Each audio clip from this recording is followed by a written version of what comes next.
अस्सलाम वालेकुम, कैसे हैं आप सब लोग? ठीक ठाक हैं? मार्केट फोरकास्ट करते हैं for the upcoming week. Weekly chart अभी आपके सामने है। आप देखिए कि लास्ट वीक प्राइस काफ़ी रिट्रेस हुई है। हमारे पास एक लंबी वीक क्रिएट हो गई है। अब लिक्विडिटी के हिसाब से अगर हम देखें तो हमारे पास लास्ट वीक की सेल साइड लिक्विडिटी और उससे प्रीवियस वीक की भी सेल साइड लिक्विडिटी हमारे पास अवेलेबल है और उसके नीचे हमारे पास फेयर वैल्यू गैप भी है। तो ये इंपॉर्टेंट दो लेवल्स हैं हमारे पास सेल साइड लिक्विडिटी के हिसाब से। और ये विक के जो हम क्वाड्रेंट्स ड्रॉ करते हैं तो इस पे 50% का जो एरिया है वो बहुत इंपॉर्टेंट है, जो कि है 2763.310। अगर हम देखना चाहते हैं कि गोल्ड की प्राइस जो है वो बेरिश हो सकती है, तो फिर प्राइस को करंट वीक यानी कि जो अभी वीक जो आ रहा है इसकी प्राइस की जो क्लोजिंग है वो 2763.310 से नीचे होनी चाहिए। और सेल लिक्विडिटी के बाद अगर फॉर एग्जांपल प्राइस जो है वो पर्जिंग के बजाय रन ऑन लिक्विडिटी यानी कि लिक्विडिटी से नीचे ट्रेड करती है, तो फिर हमारे पास यहाँ पे एक बुलिश ऑर्डर ब्लॉक भी अवेलेबल है। सेल साइड लिक्विडिटी जो लास्ट वीक लिक्विडिटी है वो आप देख लीजिए कि लास्ट वीक लो हमारा 2724.755 और उससे प्रीवियस वीक की जो सेल साइड लिक्विडिटी है वो 2708.755।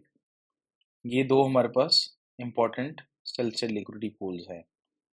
डेली चार्ट पे नज़र डालते हैं। डेली चार्ट पे आप देखिए कि एसएमसी स्ट्रक्चर के अकॉर्डिंगली जो इंड्यूसमेंट का जो लेवल है वो हमारा ऑलमोस्ट 2708.259 है और उसके बाद हमारे पास डिसीजनल ऑर्डर ब्लॉक का जो एरिया है वो 2640 के अराउंड आपको नज़र आ रहा है। 2640 से लेके 2667 ये हमारे पास एक डिसीजनल ऑर्डर ब्लॉक एरिया है।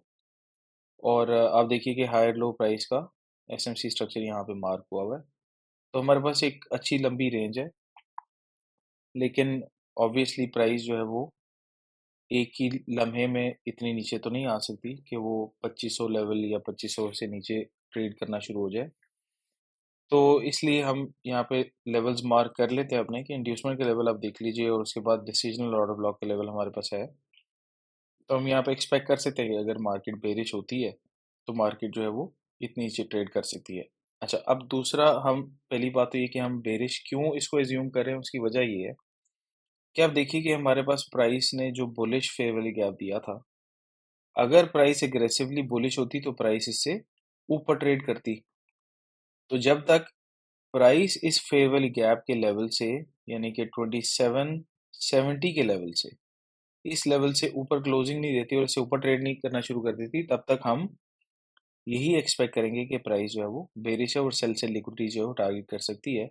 तो इंड्यूसमेंट और decisional order block daily time frame के ऊपर ही इंपॉर्टेंट है। उसके बाद आप देखिए कि जो हमारे पास फेयर वैल्यू गैप है, ये फेयर वैल्यू गैप ऑलरेडी एक सपोर्ट के तौर पे काम कर रहे हैं यहाँ पे। तो अगर प्राइस से नीचे क्लोजिंग देती है तो ये वाला लेवल जो है फेयर वैल्यू गैप ये रेजिस्टेंस के तौर पे भी काम करेगा। 4 आवर चार्ट के ऊपर नजर डालते हैं। 4 आवर चार्ट पे आप देखिए कि प्राइस ऑलरेडी इंड्यूसमेंट के लेवल से नीचे ट्रेड कर रही है और डिसीजनल ऑर्डर ब्लॉक को ऑलरेडी वॉयलेट कर चुकी है।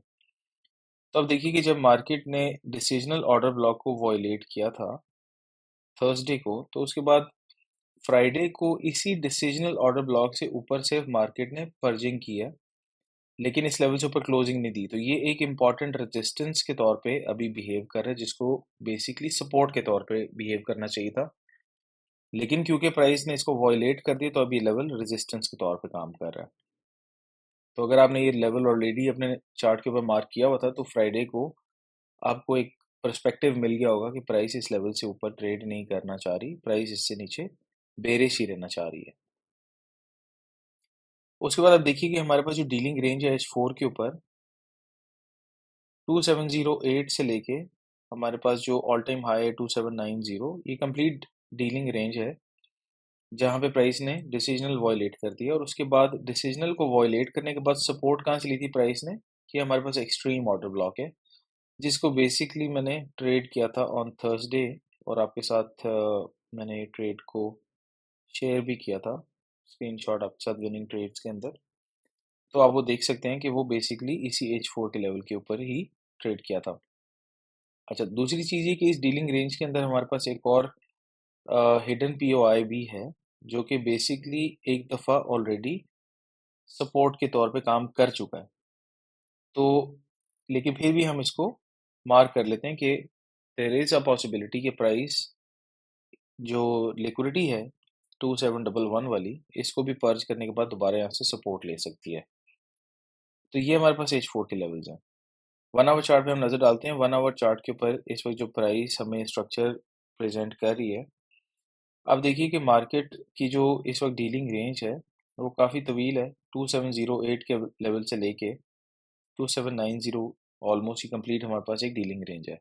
अब इस पूरी डीलिंग रेंज के अंदर प्राइस इस लेवल के ऊपर 2736 के लेवल के ऊपर रुकी क्यों है? उसकी वजह ये है कि आप देखिए कि लास्ट वीक जो हमारे पास न्यू वीक ओपनिंग गैप था, वो हमारे पास इस लेवल के ऊपर अवेलेबल है। अब ये लेवल प्राइस को कुछ लम्हे के लिए प्राइस को रेजिस्ट किया है इसने, लेकिन जब से प्राइस इससे ऊपर ट्रेड करना शुरू किया तब से प्राइस को सपोर्ट कर रहा है। तो हमारे पास H4 का जो डिसीजनल ऑर्डर ब्लॉक था, वो बिल्कुल अलाइन था न्यू वीक ओपनिंग गैप के साथ। इस वजह से ये एक स्ट्रॉन्ग सपोर्ट का लेवल है। इसीलिए प्राइस ने एक दफ़ा सपोर्ट लिया, इसको दोबारा टेस्ट किया फ्राइडे को, और अभी भी प्राइस से सपोर्ट लेती हुई नज़र आ रही है। 1 आवर चार्ट के ऊपर हम कोरिलेशन डिस्कस कर लेते हैं सिल्वर के साथ, जो कि हमने ऑलरेडी लास्ट अपने लेक्चर के अंदर डिस्कस भी किया है कि प्राइस गोल्ड की high and higher high create करती हुई नज़र आ रही है, जबकि सिल्वर के ऊपर आपको प्राइस लोअर हाई क्रिएट करती हुई नज़र आ रही है, जिस वजह से हम स्ट्रॉन्ग को रिलेशनशिप के डिस्कनेक्ट को, एसिम्पटी डाइवर्जेंस को, इसको अंडरस्टैंड करते हैं कॉन्सेप्ट को, और इसी की वजह से हम प्राइस को फिलहाल बेरिश ही कंसिडर कर रहे हैं। तो 1 आवर के, 4 आवर के और डेली के जो लेवल्स हमने डिस्कस किए हैं, वो आप अपने चार्ट के ऊपर ज़रूर मार्क कीजिए। इसके अलावा जो वन सेटअप फॉर लाइफ जो आईसीटी का हमने डिस्कस किया है, उसके तमाम लिक्विडिटी पूल्स आप अपने लेवल के ऊपर, अपने चार्ट के ऊपर ज़रूर मार्क कर लें वो तमाम लेवल्स।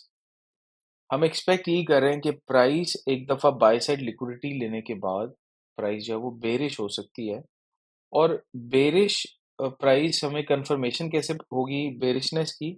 वो ऐसे होगी कि हम ये देखना चाहते हैं कि क्या प्राइस इस फेयर वैल्यू गैप, जो कि ऑलरेडी सपोर्ट के तौर पे डेली चार्ट के ऊपर हमें नज़र आ रहा है, क्या प्राइस इससे नीचे क्लोजिंग देने में कामयाब हो जाती है कि नहीं? अगर प्राइस इस स्विंग लो के नीचे क्लोजिंग देने में कामयाब हो जाती है, तो वी आर एक्सपेक्टिंग कि प्राइस जो है वो हमें डेली चार्ट के कम से कम डिसिजनल ऑर्डर ब्लॉक तक जाती हुई नज़र आएगी। और दूसरा ये कि जो अपकमिंग वीक है उसके अंदर हमारे पास एफओएमसी इवेंट भी आ रहा है, और उसके अलावा यूएस प्रेसिडेंशियल इलेक्शंस भी हैं। तो हम एक मार्केट के अंदर मैनिपुलेशन तो ऑलरेडी एक्सपेक्ट कर रही हैं। तो इसलिए आप लोगों से गुज़ारिश है कि आप जो भी ट्रेड करें, उसको फ़िलहाल ज़्यादा लंबा होल्ड करने की ज़रूरत नहीं है। आप स्कैल्प करें जहाँ पे भी आपको मौका मिले, और कोशिश ये कीजिए कि ऑड टाइम्स के अंदर ट्रेड ना करें। ऑड टाइम से मुराद क्या है कि अगर लंच आवर चल रहा है तो उस दौरान ट्रेड ना करें। अगर एशियन सेशन में आपको कोई प्राइस इतनी मैनिपुलेशन ज़्यादा कर रही है तो उस लम्हे ट्रेड ना करें। लंदन और एशिया के बीच में ट्रेड ना करें। इसी तरह लंदन और न्यूयॉर्क के बीच में ट्रेड ना करें। तो उम्मीद है जो भी चीज़ें हमने डिस्कस की हैं इस डिस्कशन में वो आपको समझ आ गई होंगी। If you have any question तो आप ज्वाइन कर सकते हैं हमारी Discord community. Discord membership is 100% free, और आप ज्वाइन करें और क्वेश्चंस पूछें। Until next time, take care, अल्लाह हाफिज़।